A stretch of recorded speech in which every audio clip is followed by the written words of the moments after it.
चीन ने जिस बेल्ट एवं रोड इनिशिएटिव के द्वारा विश्व में महाशक्ति बनने की उम्मीद पाली थी, वो BRI प्रोजेक्ट खत्म होने की कगार पर है। चीन अब तक इस प्रोजेक्ट में $1 ट्रिलियन झोंक चुका है, लेकिन हमारे सामने जो आंकड़े हैं वो बताते हैं कि BRI प्रोजेक्ट अपनी अंतिम सांसें ले रहा है और वो दिन दूर नहीं जब आधिकारिक तौर पर स्वयं चीन ही इस प्रोजेक्ट के खत्म होने का ऐलान करने को मजबूर हो जाएगा। नमस्कार, आप देख रहे हैं TFI, जो है देश का सबसे विश्वसनीय अल्टरनेट न्यूज मीडिया पोर्टल, और मैं TFI का संस्थापक अतुल मिश्रा आज आपके सामने आंकड़ों के साथ यह सिद्ध करने जा रहा हूं कि चीन का BRI प्रोजेक्ट खत्म हो गया है। वर्ष 2013 में चीन के राष्ट्रपति शी जिनपिंग ने BRI प्रोजेक्ट का आधिकारिक तौर पर ऐलान किया। इस प्रोजेक्ट के द्वारा चीन की नीयत एशिया, अफ्रीका, ऑस्ट्रेलिया और यूरोप में अपने आधिपत्य को स्थापित करने की थी। चीन ने इस अति महत्वाकांक्षी प्रोजेक्ट में छोटे बड़े मिलाकर दुनिया भर के 150 देशों को जोड़ लिया। शुरू से ही भारत ने इस प्रोजेक्ट से बाहर रहना चुना। भारत ने न सिर्फ बाहर रहना ही चुना बल्कि आधिकारिक तौर पर प्रोजेक्ट की आलोचना भी की। BRI के तहत चीन पाकिस्तान के साथ मिलकर CPEC भी बना रहा है और यह CPEC पाकिस्तान अधिकृत कश्मीर से होकर गुजरता है। भारत का इस पर सख्त विरोध था और भारत ने इसे अपनी अखंडता और संप्रभुता पर हमला बताया है। ऐसे में अब एक बड़ा प्रश्न यह है कि चीन के इस प्रोजेक्ट की फंडिंग का क्या सिस्टम है। इसके तहत जो भी सड़कें, पुल, फ्लाईओवर या दूसरे निर्माण कार्य किए जाते हैं, उनके लिए पैसे कहां से आते हैं। ऑक्सफोर्ड इकोनॉमिक्स के आंकड़ों के अनुसार $292 बिलियन यदि चीन BRI प्रोजेक्ट पर लगाता है तो इसकी फंडिंग अलग अलग चीनी बैंकों के द्वारा होती है।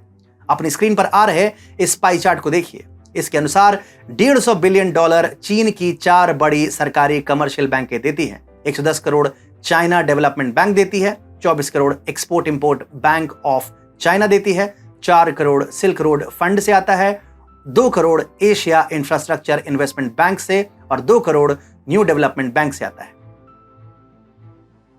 2022 के आंकड़ों के अनुसार निम्न आय वाले देशों पर द्विपक्षीय संबंधों के तहत लिया गया दुनिया का कर्ज 24% है, जबकि इकलौते चीन का कर्ज इन देशों पर 37% है। भारतीय रणनीतिक विशेषज्ञों के अनुसार इसे इतर एक सत्य यह भी है कि 42 देशों के ऊपर चीन का कर्जा इससे कहीं ज्यादा है, जो कि कभी भी सार्वजनिक नहीं किया गया है। इस कर्ज पर चीन कितनी दर से ब्याज लेता है, इसे भी सार्वजनिक नहीं किया गया है। चीन के BRI प्रोजेक्ट में शामिल होने वाले देशों को कर्ज देने के लिए चीन उस संबंधित देश में सड़क, रेल, बंदरगाह, भूमि और आधारभूत संरचना में निवेश का रास्ता अपनाता है। आइए एड डेटा के आंकड़ों के अनुसार देखते हैं कि इस तरह से चीन से कर्ज लेकर कौन सा देश आज कहां खड़ा है। इस तरह से कर्ज लेने वाले देशों में पाकिस्तान $77.3 बिलियन के साथ सबसे ऊपर है।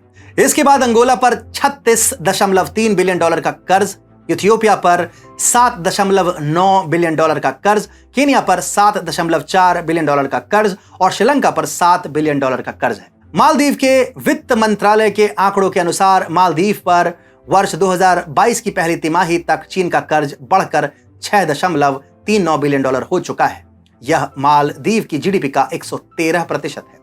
बांग्लादेश पर कुल जितना विदेशी कर्ज है उसका 6% चीन का कर्ज है, जो करीब करीब $4 बिलियन बनता है। पूर्वी अफ्रीका में बसे देश जिबूती चीन के कर्ज जाल में फंसकर अपने देश में चीन का नौसैनिक अड्डा बनाने पर मजबूर हो गया है। इसके अलावा किर्गिस्तान, जाम्बिया और लाओस पर चीन का इतना बड़ा कर्ज है कि वह उनकी कुल GDP का लगभग 20% है। इन देशों की स्थिति को और अच्छे से समझने के लिए हमें भारतीय उपमहाद्वीप के 3 देशों श्रीलंका, पाकिस्तान और बांग्लादेश की स्थिति को समझना होगा। श्रीलंका चीन के ऋण जाल में फंसकर पहले से ही बर्बादी की कगार पर पहुंच चुका है। अभी हाल में ही IMF ने कहा था कि वो श्रीलंका को ऋण चुकाने के लिए 10 वर्ष की अवधि दे सकता है, लेकिन इसके लिए चीन और भारत को अवधि के कागज पर हस्ताक्षर करने पड़ेंगे। भारत ने श्रीलंका को अवधि देने के लिए हामी भर दी, लेकिन चीन ने इस पर हस्ताक्षर करने से मना कर दिया। चीन ने इस दौरान कहा कि वो सिर्फ 2 वर्षों की मोहलत श्रीलंका को दे सकता है। पाकिस्तान को भी चीन ने इसी तरह से अपने कर्ज जाल में फंसा रखा है। पाकिस्तान ने चीन से कितना कर्ज लिया है, कितनी दर पर कर्ज लिया है, कोई भी जानकारी पाकिस्तान सार्वजनिक नहीं कर सकता, क्योंकि चीन कर्ज देने से पहले ऐसी शर्तें लागू कर देता है। बांग्लादेश की स्थिति भी कोई बहुत अच्छी नहीं है। बांग्लादेश अभी हाल में ही IMF से कर्ज मांगने पहुंचा है। बांग्लादेश ने IMF से $4.5 बिलियन का कर्ज मांगा है। चीन इसी तरह से BRI प्रोजेक्ट वाले देशों के ऊपर शर्तें लगाकर उन्हें कर्ज देता है। इस बार ग्राफ से समझिए कि कितना कर्ज चीन ने किन देशों को इस तरह से दे रखा है, जिसकी कोई जानकारी सार्वजनिक तौर पर उपलब्ध नहीं करवाई गई। इस बार ग्राफ में नारंगी रंग जहां तक है, इन देशों पर इतने बिलियन का कर्ज तो सार्वजनिक है, लेकिन जहां से हल्का नीला रंग शुरू होता है, उतना कर्ज इन देशों ने चीन से छिपा कर ले रखा है, अर्थात उसकी जानकारी सार्वजनिक तौर पर उपलब्ध नहीं। शी जिनपिंग भले ही इसके लिए प्रसन्न हो सकते हैं कि उन्होंने अपने BRI प्रोजेक्ट में 150 देशों को शामिल कर लिया है, लेकिन जैसी स्थितियां बन रही है, इन छोटे छोटे देशों की जो आर्थिक स्थिति है, जिस तरह से यह दिवालिया होने की स्थिति में खड़े दिखाई देते हैं, उससे चीन की अर्थव्यवस्था को भी बड़ा झटका लगने की पूरी संभावना है। जबकि पिछले वर्ष ही चीन का रियल एस्टेट सेक्टर क्रैश होने से वहां का बैंकिंग सिस्टम पहले से ही बहुत ही भयावह स्थिति में है। ऐसे में अब प्रश्न यह है कि क्या अब चीन ने भी BRI प्रोजेक्ट पर हाथ खड़े कर दिए हैं? जिन देशों से चीन का अति महत्वाकांक्षी BRI प्रोजेक्ट निकलता है, उन देशों में निवेश में चीन निरंतर कमी कर रहा है। वर्ष 2022 में जनवरी से नवंबर तक चीन ने BRI देशों में $19.16 बिलियन का निवेश किया है। इस निवेश की वर्ष 2021 से तुलना करें तो यह 6.5% की वर्ष दर वर्ष वृद्धि है। वर्ष दर वर्ष इन देशों में निवेश की वृद्धि 2021 में 14.1% थी। वर्ष दर वर्ष BRI प्रोजेक्ट वाले इन्हीं देशों में निवेश की वृद्धि 2020 में 18.3% थी। इसको और बेहतर तरीके से समझने के लिए अपनी स्क्रीन पर आ रहे इस ग्राफ को देखिए। इसमें स्पष्ट दिखता है कि 2013 में चीन ने BRI प्रोजेक्ट वाले देशों में 93.38 बिलियन का निवेश किया।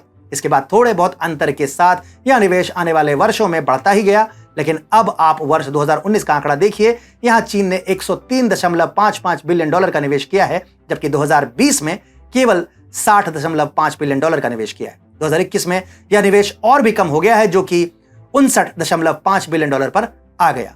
इसका अर्थ यह हुआ कि प्रतिवर्ष चीन जिन देशों में उसका BRI प्रोजेक्ट है, उनमें निवेश कम कर रहा है। अर्थात चीन सीधे तौर पर भले ही ना स्वीकारे, लेकिन आंकड़े यही कह रहे हैं कि चीन ने गलती कर दी है।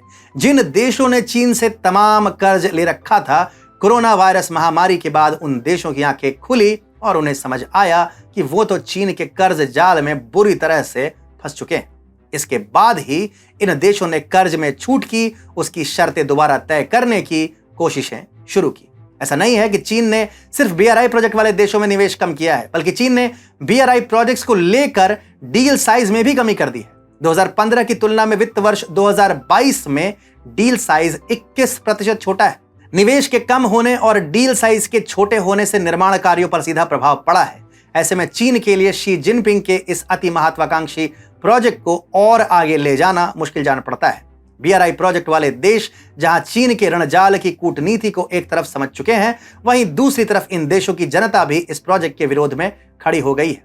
पाकिस्तान, अफ्रीका, मालदीव और श्रीलंका में पिछले वर्षों से हो रहे प्रदर्शन बताते हैं कि लोग चीन के इस जाल को कितनी अच्छी तरह से समझ चुके हैं। एक तरफ जहां चीन एक्सपोज हो चुका है, वहीं दूसरी तरफ चीन की स्थिति घरेलू मोर्चे पर और भी ज्यादा बदतर हो गई है। कोरोना की मार से चीन की अर्थव्यवस्था अभी भी पूरी तरह से उबर नहीं पाई है। स्थिति यह है कि चीन में लोग बैंक से अपने पैसे निकालने के लिए भी प्रदर्शन कर रहे हैं। दूसरी तरफ रूस यूक्रेन युद्ध के बाद सप्लाई चेन में बड़ा बदलाव आया है। कई बड़ी कंपनियां चीन से पलायन कर रही हैं। ऐसे में चीन की GDP पर प्रभाव पड़ना निश्चित है। चीन के रियल एस्टेट सेक्टर के विनाश के बारे में हम पहले ही बात कर चुके हैं। ऐसे में जिन बैंकों ने इन रियल एस्टेट में पैसा लगाया था, उनका वो पैसा वापस मिलना मुश्किल दिखाई देता है। अंगोला, इथियोपिया, कीनिया और श्रीलंका की स्थिति हम आपको बता चुके हैं। ऐसे में यह कहना अतिशयोक्ति नहीं होगी कि यह देश दिवालिया होने के कगार पर खड़े हैं। ऐसे में चीन यह उम्मीद भी नहीं कर सकता कि इन देशों से उसे अपना कर्ज वापस मिले।